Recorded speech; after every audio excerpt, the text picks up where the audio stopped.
Ya, pemirsa, sementara itu menjelang tahun ajaran baru 2004-2025, pedagang perlengkapan alat tulis sekolah di Pasar 16 Ilir, Kota Palembang mengalami penurunan omset tidak seperti pendapatan pada tahun sebelumnya.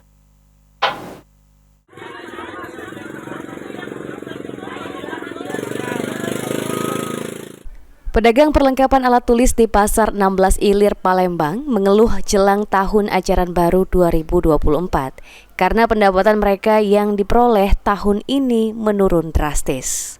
Barlina, salah satu pedagang alat tulis sekolah, mengatakan pendapatannya sangat jauh berbeda dengan tahun kemarin, di mana tahun ini perharinya dirinya mendapatkan keuntungan hanya 2 juta rupiah.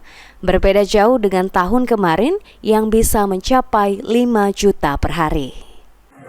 Mana dibanding ke tahun kemarin berbeda jauh. Jauh bedanya. Ini paling kencang 2 juta, malah 3 juta. Lakukan tiap hari itu kan. Kadang tuh apa dapat tempo hari hujan, kita mau atas.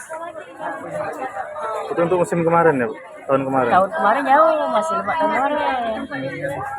Pokoknya laku tuh lancar, 5 juta tiap hari. Ini jarang ada mau 5 juta tuh. Paling berapa Bu kisaran, Bu, kalau per harinya, Bu? Ya udah tentulah per hari itu. Kadang 2 juta, kadang juta setengah kan. Marlina sendiri tidak tahu pasti apa penyebab turunnya pendapatan ini, serta dengan turunnya pendapatan ini mempengaruhi penjualan dan keuangannya. Ridho Ilahi, PAL TV.